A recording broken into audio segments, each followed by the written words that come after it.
Good afternoon. We'll now call the meeting to order for the House of Assembly Management Commission, January 31st, 2004, and the time is 4:42. I'm Carla McFarlane, and I am the Speaker and Chair of the Management Commission. I will ask those to introduce themselves, and I will begin to my left. Kim Maslin, MLA Queens. Danielle Barcos, MLA for Chester St. Margaret's. Alan McMaster, MLA for Inverness. Nolan Young, MLA Shelburne. Susan LeBlanc, MLA Dartmouth North. Kelly Regan, MLA Bedford Basin. Derek Mumbercat, MLA Sydney Member 2. And to my left, we have James Charlton, who's a non-voting member. And to my right, we have Gordon Hebb, Chief Legislative Counsel. And of course, to the front of me here, we have Matthew Timmins, Director of Operations and Administration. So we will begin the meeting, of course, with if there's any corrections to be made to the minutes that were circulated in advance of this meeting. Are there any corrections or errors? Would someone like to move that the minutes be accepted? And we have MLA Barkhouse and seconder MLA Young. Okay, all those in favor of the motion, please say aye. Aye. Contrary minded, nay. The motion is carried. Okay, so we called this meeting today to invite you back for the ongoing and important conversation around MLA office security.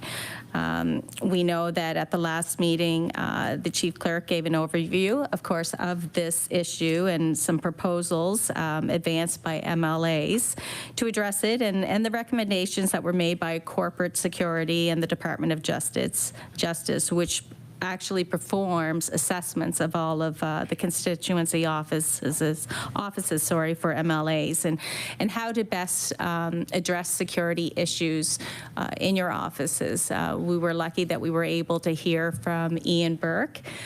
He had a lot of wisdom and a great amount of knowledge with decades of experience.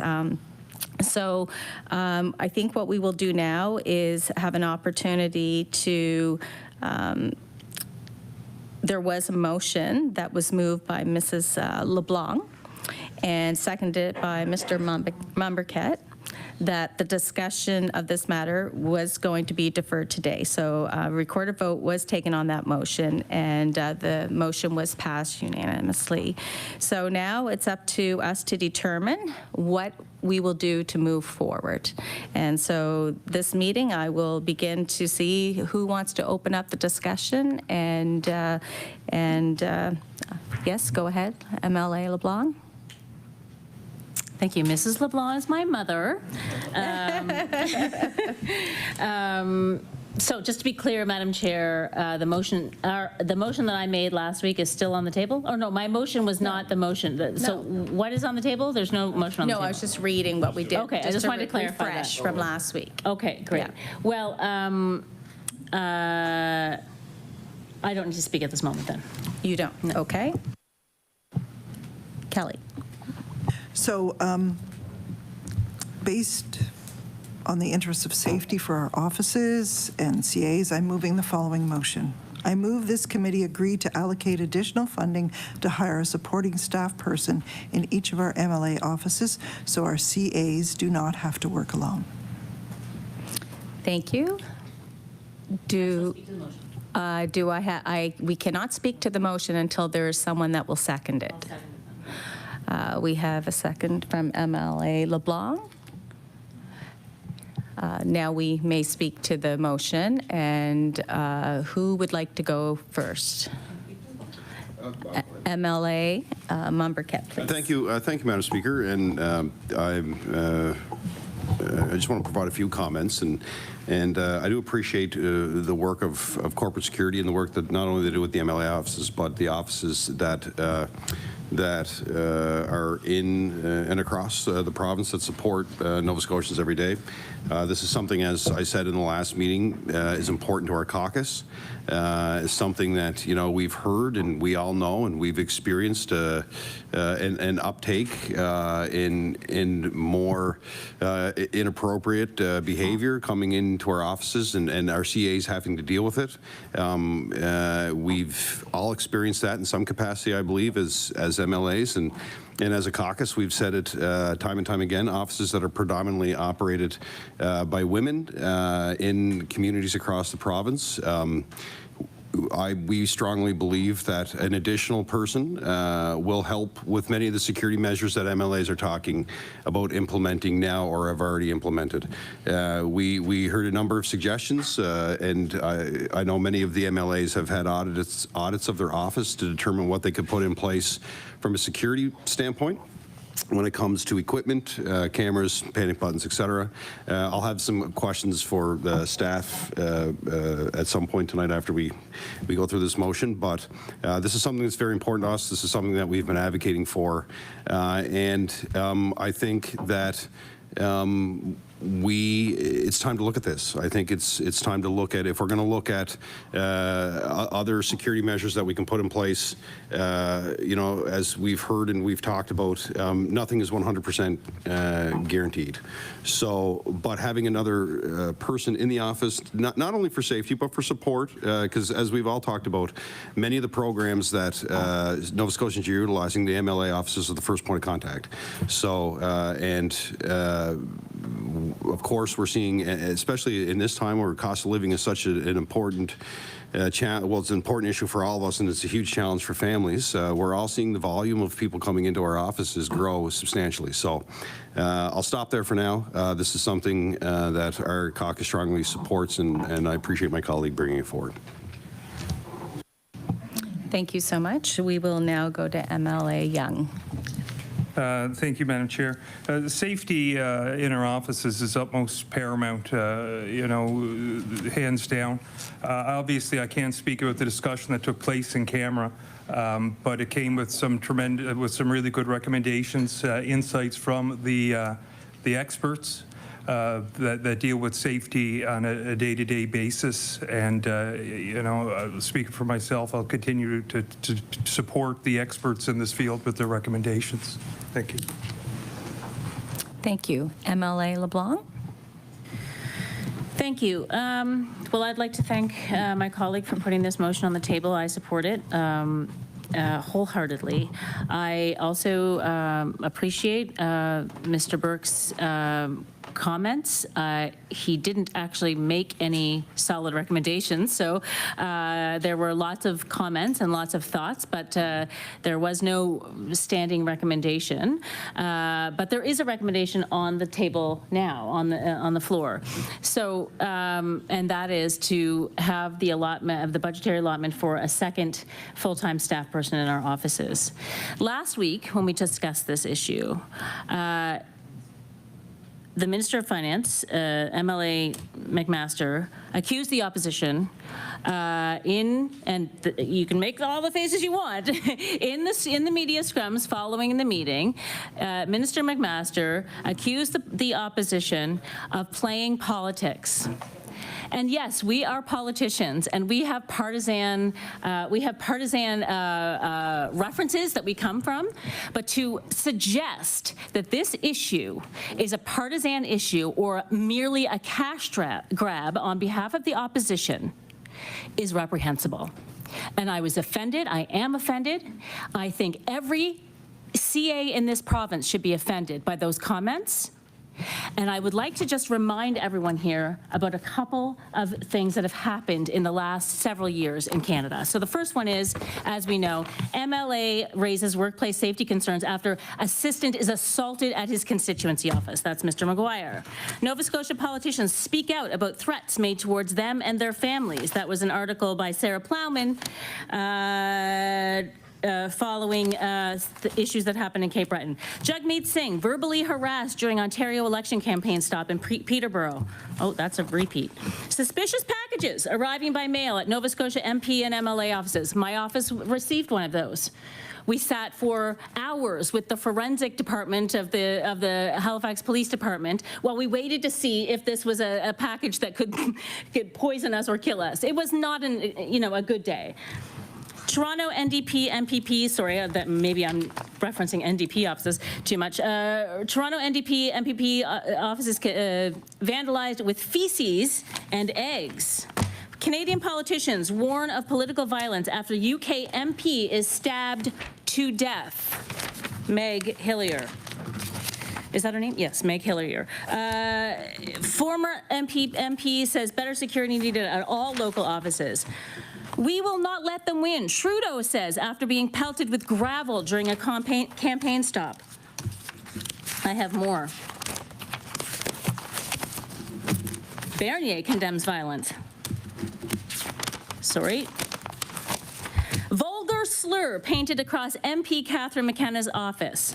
The C word, in case anyone's wondering what the vulgar slur was, in red spray paint on her office window. And Fort McMurray Liberal candidate's campaign office vandalized with threatening posters. Excuse me.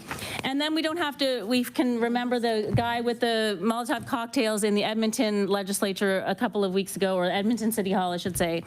And then, of course, there is the man who went onto Parliament Hill and shot a guard, killed a guard, and then went into the House of Commons looking for other people to harm. So why am I saying all of this? To remind everyone in this room that there are certain things that cannot be taken for granted, and that is safety. And yes, these articles make the news because they're about the elected officials, but behind all of those elected officials are our staff who stand by them and speak for them and answer the phones on their behalf. And so they are just as much a target as the elected officials.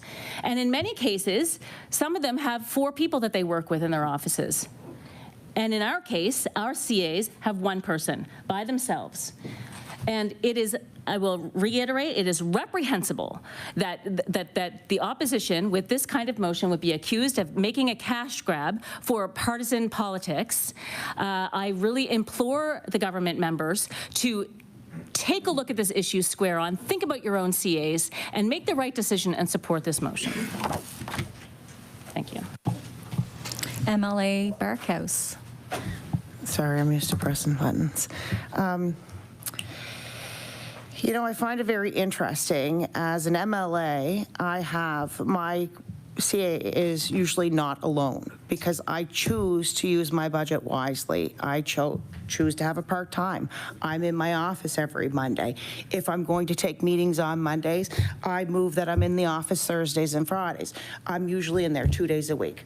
So I choose to spend my money wisely. We need to learn to choose how we spend our money for our budget. So we've had some suggestions put on the table, and I choose, and I said this in the last meeting, that I'd be doing this. For example, the doorbell with the camera and a camera in my office. So that's what I choose to spend my budget on. I do not choose to spend it on advertisement or all the time. I do not choose to spend on those things. And so you have to make decisions. We have over $60,000 a year to work in our budget. And we have, our CA budget comes from a completely different budget than what we have to run our office. So again, we have enough money in our budget to do it. We need to choose to do it. So if you do not choose to do it, then that's on you, not on myself. And I'm not the only person here. I know I have other colleagues that have part-time staff that do spend time in their office. So they're not alone. And I find it very ironic that this is what you go to instead of trying to find better ways to spend your money to help your constituents, that you go to this. We have people out there suffering right now, and our constituents need us. They need all the help that they can get. I choose to spend my money on my office. Thank you. Next, we have MLA Reagan and then MLA LeBlanc.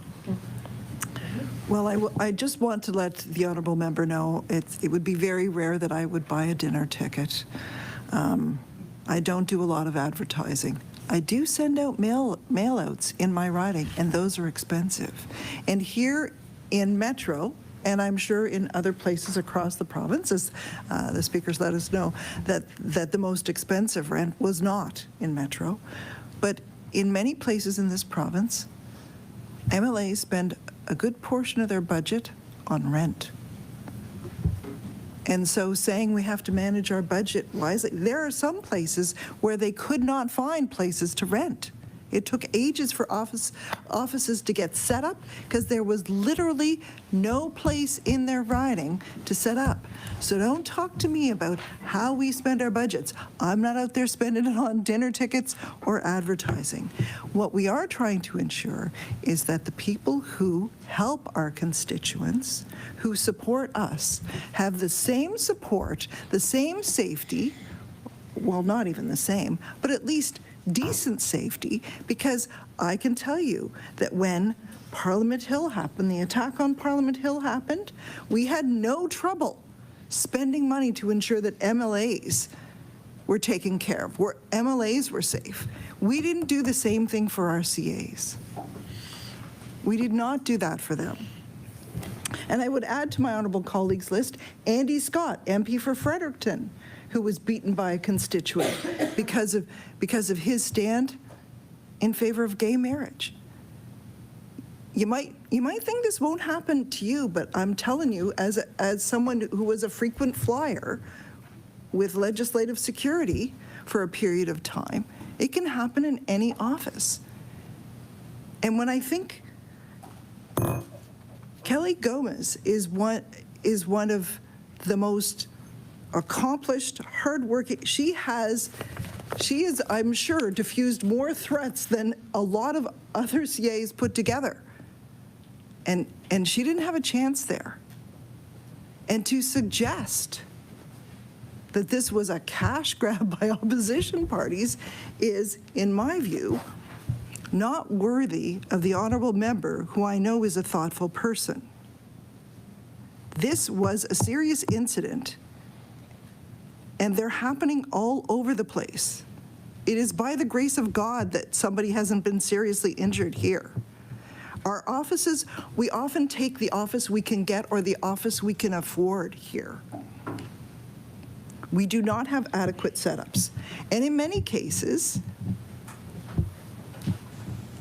because of the way our budgets are run, MLAs put out the money for any expenses at their office, and then we get reimbursed. If we're lucky, if we'd followed all the procedures.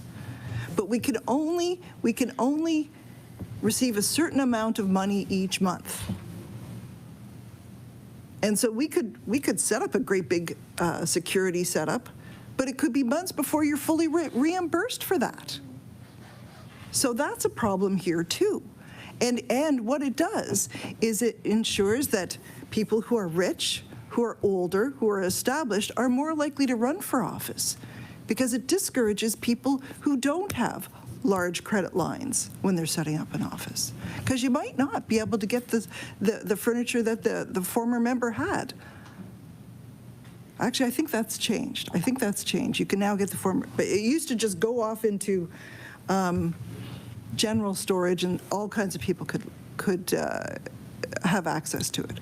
All I'm saying is, I think we want to ensure that our CAs are protected in the same way that we are protected. We don't work alone at the legislature. We have security looking out for us all the time. And at some point, we have to make a decision that the people who work for us, the people who help us serve our constituents, are worthy of some kind of protection too. Thank you. Thank you. Before we proceed, can I ask a question with regards to rent? just for clarity, it is my understanding that MLAs can have that directly paid from, okay, I just wanted to make sure that we weren't, yes.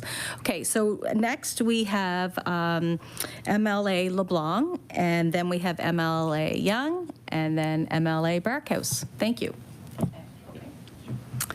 Thank you very much.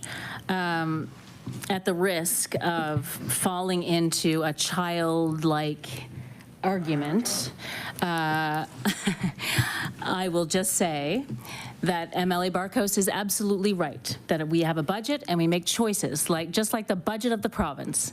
And I also choose, my honorable colleagues, to pay a part-time person in my office. And I also choose to pay for an alarm system. And I also choose to pay for panic buttons. And I also chose to make sure that I had a locked door when I moved into my new office. So I am doing quite a lot. In fact, the security measures that I am taking in Dartmouth North are more, as we've heard, than many of the MLAs. And yet I am advocating for this. Making sure our staff are safe is not just about one measure or another measure and what would work here and what would work there and cherry picking all the things.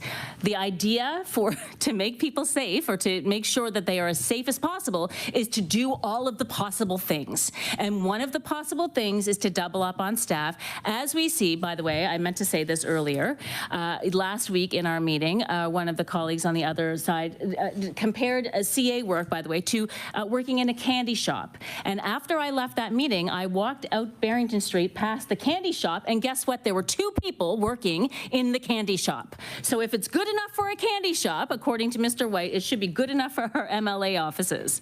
So that being said, the only thing in the case of Mr. McGuire's situation and Ms. Gomez's situation, the only thing that made that situation not go completely sideways and frankly very dangerous, I mean, it was very dangerous, but very, could be, serious physically, was the second person.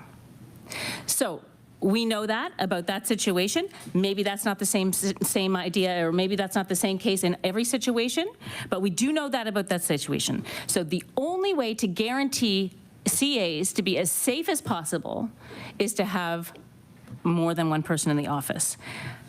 I leave it there. I cannot believe we're continuing to debate this. I look forward to hearing the rest of the comments, but I think we should just vote on this. MLA Young. Thank you. Thank you, Madam Chair. Just my last comment is clearly, I mean, this is a very emotional issue. It hits a chord and stuff, and we got to get back to looking at what the experts are saying is in the best interests, or in the best interests of our CAs. When my honourable member, MLA Lula, had mentioned some of the truly, truly egregious acts that have happened across this country, it's a different world that we live in, even 5 years ago. But, the questions I kind of had that come back to me are 2 CAs going to prevent suspicious mailed packages? Are 2 CAs going to end spray painting on a wall? When rocks are being thrown at honourable members, is 2 CAs going to prevent that? I look back at my years in the oil field, and there was always really toxic environments that you'd be part of. And what we focused on, was engineering controls, whether it's breathing apparatuses and training to do our job safely. Would putting more people in a hazardous situation make it safer? That's not always the case. There's administrative and there's training and there's engineering controls that we could be looking at and taking advice from the experts. But that's all I have. Thank you. Thank you so much. We have MLA Mumbercat and then MLA Barkhouse. Yeah. Yeah, so and as MLA LeBlanc said, I don't want to get into a big back and forth, which this could very well turn into, because I honestly can't believe the rationale I'm hearing on the other side about throwing rocks at 2 instead of 1. Like, that's hard to believe. That's where we're at in this conversation from the government. And I'm sitting here looking at this. If there wasn't another person with her that day, that could have went way worse than it did. And we sat in committee last week. We had people come in, Auditor General was in, Madam Speaker. We approved additional positions for the Auditor General, important work that they're doing to audit the government on health. This committee was very happy to recommend that the Treasury Board, that the Auditor General have additional staff. Good for them, that's great. But here we are, our CAs, who work by themselves, who provide the information of all the services that government offers, de-escalating situations, helping people who are desperate, as we've talked about before. MLA offices are like the last hope for people, and they're desperate when they come, many of them. We're looking at those staff, and we're saying no. Because we don't want to put two people in a place where somebody might throw rocks at them. That's the example that we just got. And the comment about MLAs not spending their money wisely, that's why we have an Auditor General. And when the member says that, she's not insulting me. I've been doing this for 9 years. She's insulting her own colleagues. I have great faith in the 55 MLAs that they spend their money very wisely. And they're going to spend their money in ways that best supports their community.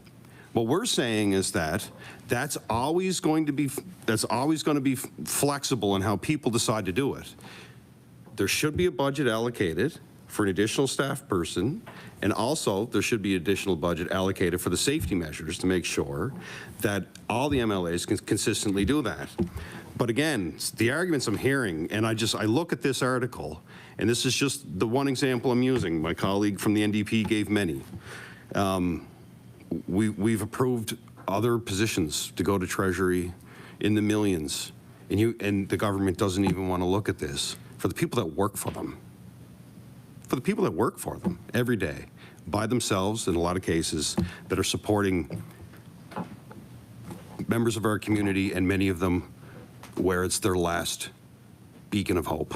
Thank you, Madam Speaker. Thank you very much. Okay, we'll move on to MLA Barkhouse. Well, interestingly enough, MLA Young had some of the points that I was going to make, but I would like to set the record straight, just because I feel it's like this is why some people start getting tired of politicians. There was a statement made earlier that the rent comes out and you don't get your money for months. That's untrue. I did not say that. Something to, I'm paraphrasing, but thank you anyways.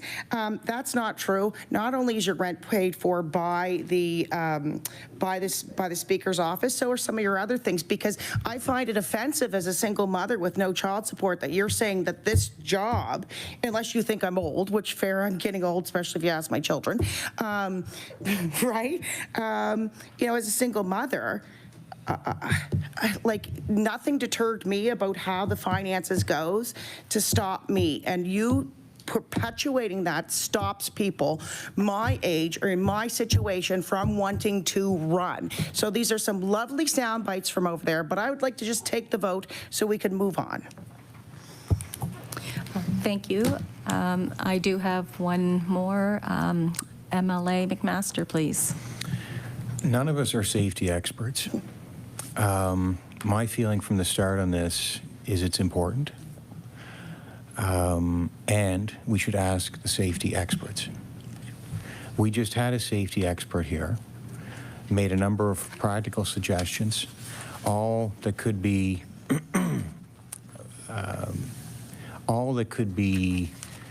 made possible through budgets that we have. The issue of adding a second person was raised, and something that I actually didn't even think about until now, but what was raised was that if there's a situation where somebody's in a line of being harmed, if there's a second person there, the second person could also be harmed. Now, I didn't even think about that, but that's because I'm not a security expert.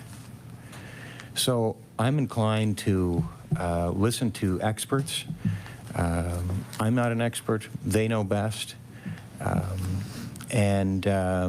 There were practical suggestions made, again, that to me they're affordable, they're doable, and I only had one piece of correspondence from a constituent on this, and they said their last line was, "Many people are vulnerable in isolated work environments, And the organizations they work for, I'll paraphrase, it said they, but the organizations they work for can't afford to solve this problem by hiring a second security person. They have to choose practical, simple strategies, as should we, it says here, but I think the message actually is, as should you, as an MLA. So I just had one piece of correspondence. I thought it sounded like common sense. I wanted to read that into the record, and I will side with the security experts on this one. Okay, I have MLA Reagan and then MLA LeBlanc. Since we are referencing the security advice that we received, I would like to actually have that put into the record here so that all the other MLAs who are going to be affected by what we do here today will actually be able to see that advice. Because I did not hear you must do X or Y and not Z. I heard some options.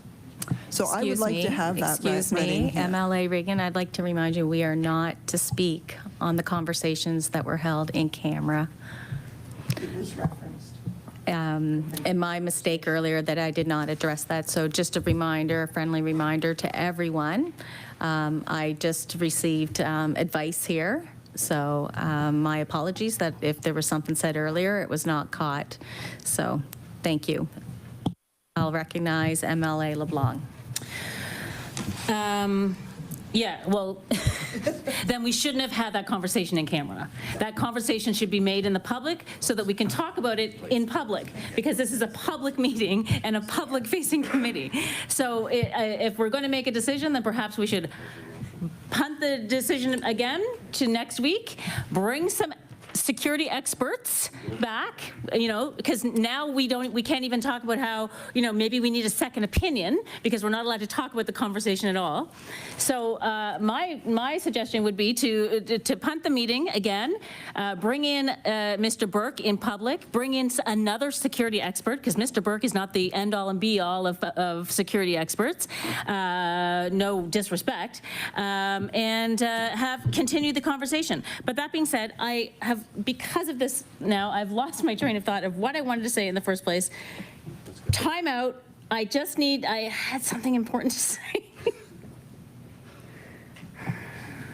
I will wait until it's my turn again. Thank you. I'm going to have our chief clerk comment on a few things, and then I think it's time that we take the vote. Thank you. So I just want to remind everyone, this isn't a standing committee of the legislature. It doesn't have the power to compel witnesses. So we had a witness who was here speaking during our in-camera proceedings. We had no power to compel that witness. That witness appeared and was willing to appear because it was in camera, and felt that was a conversation that couldn't take place in public, because depending on the questions asked, it could be revealing security information that would be compromising to the security of MLA offices. So that's my understanding for that particular witness, is that's not a conversation that can take place in public, or at least that witness does, and we can't force that witness back for that particular witness. MLA Reagan? Thank you. Then I would like to amend my motion that in advance of voting on this motion, that we bring in 2 security experts, one of whom would be chosen by the government, one who would be chosen by the opposition parties, and we could hear from them, and they could tell us about the security in our offices. That way, not only we would be better informed, but also the MLAs whose offices are going to be subject to the decision we make today, plus our CAs who will have to work in those offices, and the people of Nova Scotia can hear the advice that we are getting to make sure that the people who serve our constituents are safe. Thank you. Well, I don't know that that amendment is in.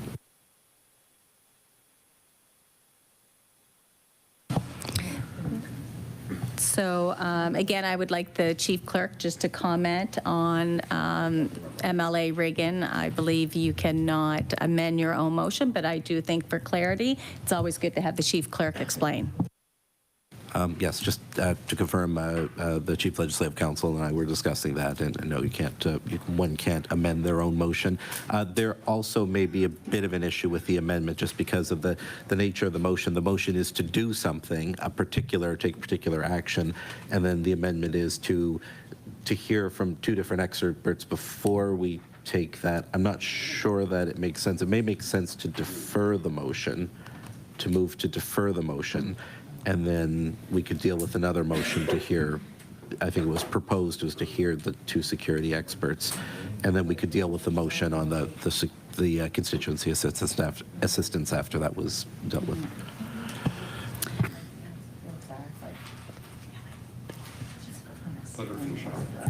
MLA Reagan. So I could withdraw my motion, correct? If with With unanimous consent of the consent. committee, right? And then we could put in a motion to hear from two security experts in public before we make a decision on this particular thing. As long as you're not making, right, you can, if you withdraw it and unanimous consent on it, then you can make a new motion, yes. Yep. So Hubby, I withdraw. MLA Reagan. So Hubby, I withdraw my motion with unanimous consent of the committee, of course. Is there a seconder? Okay, you don't have to. Okay, so I will ask all those in favor of the motion made by MLA Reagan, please, You're just asking, do I have unanimous consent? do I have unanimous consent? Withdraw. I'm hearing a number of nays.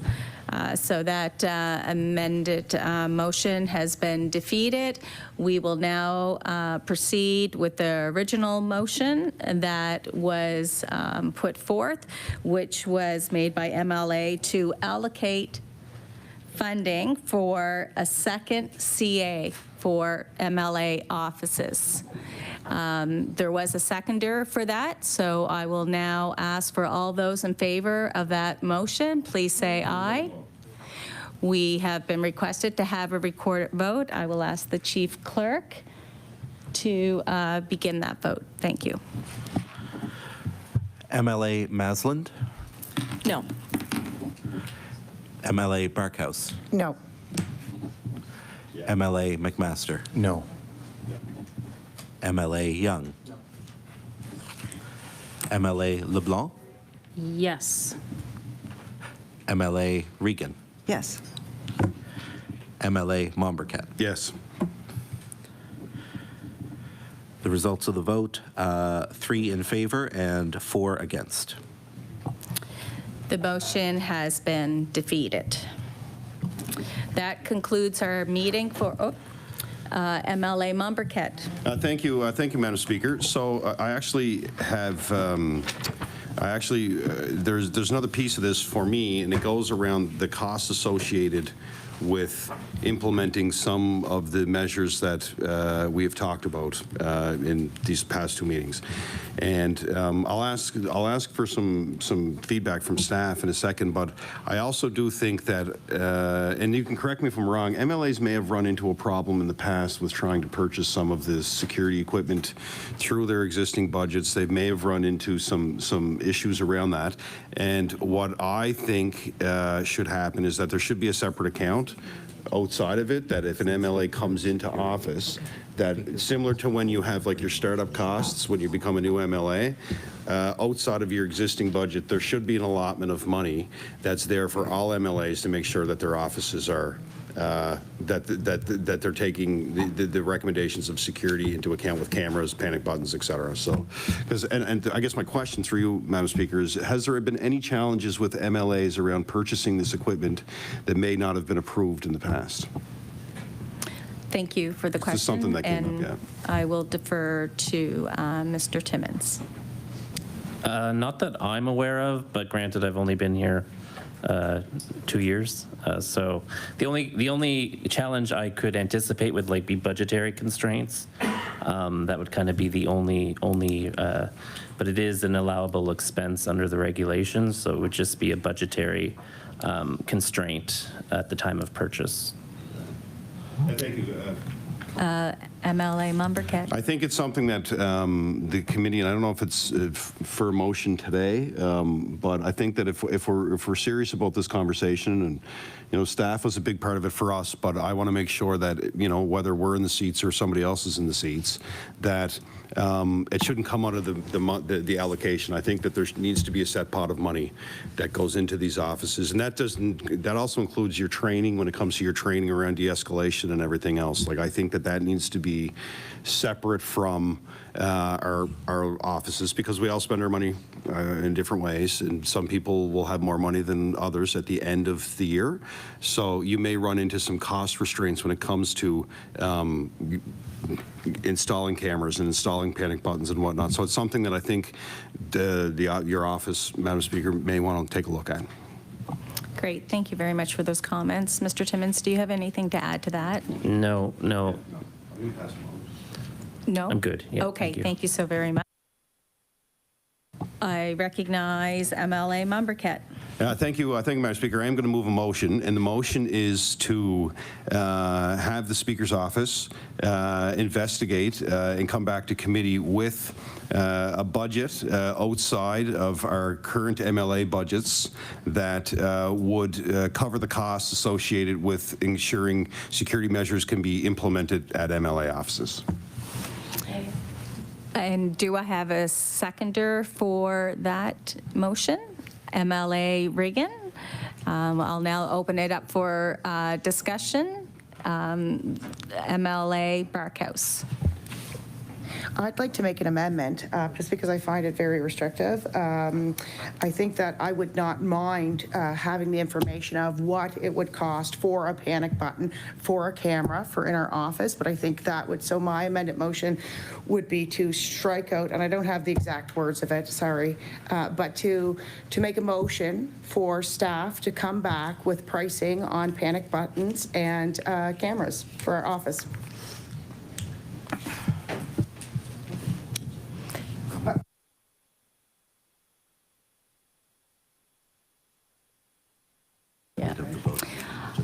Can I have a seconder for the amendment, and then we'll have the debate on the amendment? MLA Young as a seconder, and now we will open up debate on the amendment. MLA Reagan.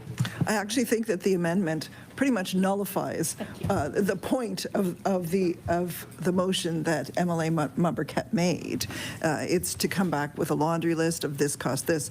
And to be clear, I'm aware of at least one case, so there may have been more, where an MLA purchased security equipment for their office, but because they had not accumulated a sufficient surplus, and this is how we fund extra things in our office, we only get X amount each month. And so you have to, if you have a large item or a large cost service like doing a newsletter, you have to have enough in your surplus built up to be able to have that reimbursed. And so MLAs continue to underwrite the functioning of government, and this is not a partisan thing, because it happened under the NDP, it happened under the Liberals, and it happened under the PCs. And so MLAs continue to underwrite those, and they carry the costs month after month if they have a big cost item that they haven't built up enough surplus for. So what it virtually does is it ensures that the government knows there won't be any newsletters coming out in the first few fiscal months of the year, because you know that the MLAs haven't built up enough of a surplus at that point to have it reimbursed through your office. So that's what I was talking about. I want to be really clear with MLA Barkhouse. That's what I was talking about. There's only so much money every month that comes in. And so it's not that you have to make sure you have enough surplus to pay for your newsletter. Or if it's a big cost security system, which happened with one MLA, that MLA had to carry that cost for months before they were fully reimbursed. And that's what I was talking about when I was. Our startup costs. Same as with the startup costs. So I just wanted to be very clear with the MLA what I was talking about, number one, and number two, the amendment nullifies the whole point of what that original motion was. to me, it's not an amendment. It's a nullification. Thank you. I have MLA McMaster, then MLA Barkhouse. So I think the intent here is good. When an MLA is starting out, I think the intent of the motion is to ensure that they have right away the ability to have some security measures put in place in amongst all the other startup costs that they would have. Things have changed so much over the years. I feel like when I started, we got an allotment for the year when we started. And then at some point along the way that changed so that it became, you got your annual allotment divided by 12. So having started with getting a lump sum at the start, as I recall, I had access to it at least if I needed it. This was never an issue. But I can see if somebody is a new MLA and they're starting out, that if they're only getting that first month plus the, what is it, $2,500 now? You know, $2,500 to get your furniture and start paying all your regular bills and get security may not be enough. So I think that's the intent of the motion, and I think it's reasonable that the motion. I think it's asking for the Speaker's office to review this to see if maybe the $2,500 could be expanded to ensure that it includes enough for people to put in place some security measures. I think, just for my own take, I think that's reasonable. And maybe we could even get some clarification on why the change was made from the lump sum to the monthly amounts. Because there was some reason for that along the way, and I can't remember what it was. And if we can't get it today, maybe we can have it maybe it can be distributed to members on the committee, that explanation by way of email after the meeting. Thank you. I will ask Mr. Timmons to have some input on that, and then we'll go to MLA Barkhouse. Okay. So I'm not exactly sure when and if it changed, but I do know the rationale would be so at the end of the year they have enough money to pay their office rent and their casual CAs. So it kind of keeps them on track. So at the end of the year, then we're not in a situation where they don't have any money for their office rent, their casuals, or for any other expense to run their office. So it's just to kind of keep them on track so we don't run into a situation at year end. So MLA Barkhouse, please. Well, I had a two-part question because that's what I assumed, just because we had this conversation. But on average, well, I guess you'd probably know the amount. How much does an MLA have a month to spend for their constituency office? I'm sorry, I'm making you work hard. 500 or something like that. Well, I've got the exact number here, but I want him to say it. Sorry, Mr. Timmons, go ahead. So the base amount is $54.53 a month. So that is kind of like the standard, and then there's the ridings who are larger who have more money. So I'm not exactly sure of the higher end, but it's about $69,000 for the year, and if I divide that by 12, it's $57.50. So $5,400 to $57.50 a month would be the range. Thank you for that information. MLA Mumbercat?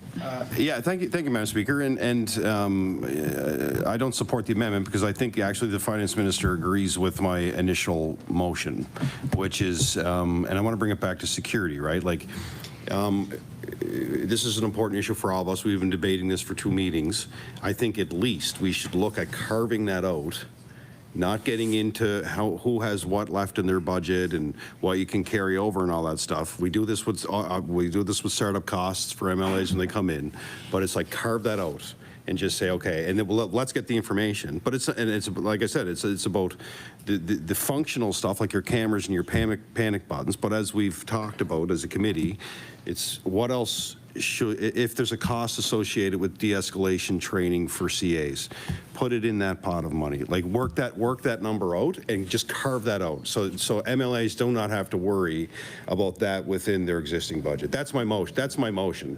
So we're not looking for a set number today. We know there's some work that has to be done with that. So I would want the committee to come back, ask staff to come back with those numbers. So we don't support the amendment, but the initial motion.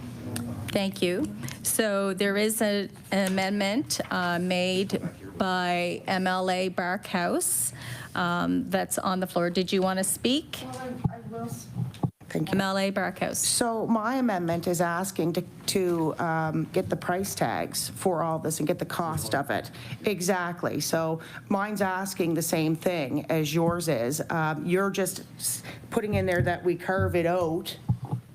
And so my amendment is not, so the statement earlier that it's nullifying his amendment is not reality. Just let's see the costs. Okay, so there is a motion. It's an amended motion that is on the floor by MLA Barkhouse. Will all those in favor of the amended motion? No.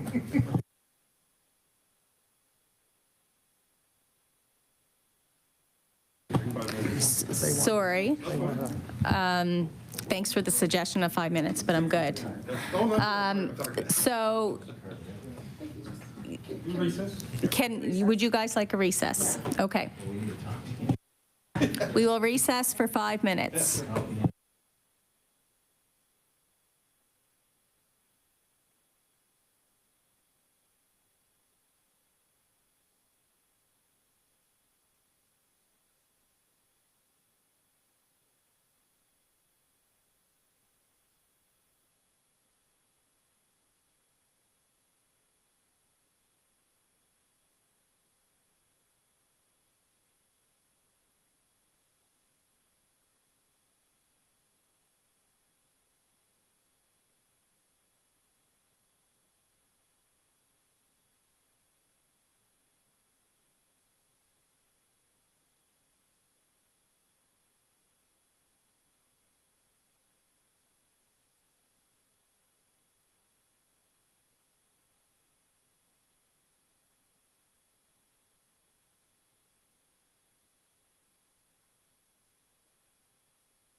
Order, please.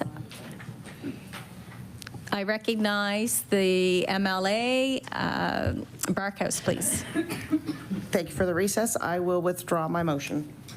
With unanimous consent, please. Do I have consent? Yeah. Agreed. Carried. Okay. Right. So we will now refer back to the motion that was made by MLA Mumberket and seconded by MLA Regan. And I will allow Mr. Mumberket to... Thank you. Thank you, Madam Speaker. I'm going to rescind my motion and offer a new one with unanimous consent. Great. So we have a unanimous consent on this? Agreed. Agreed. Carried.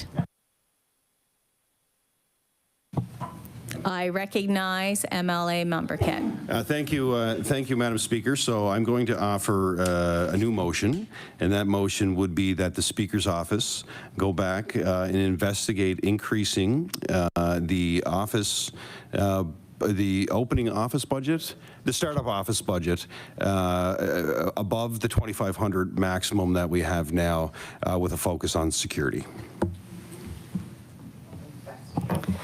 Thank you for that motion. Do I have a seconder for that motion?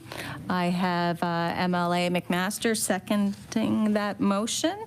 So again, I will put that motion to all of you. And again, it's for the speaker to go back and investigate the increasing startup budget for new MLAs, and to ensure that there is enough money in the budget for security and safety reasons. Is that correct? Okay. All right. So all in favor of that motion, please say aye. Aye. Contrary minded, nay. Motion is carried. We have completed the agenda for today, so thanks for attending, and now we are adjourned. Thank you.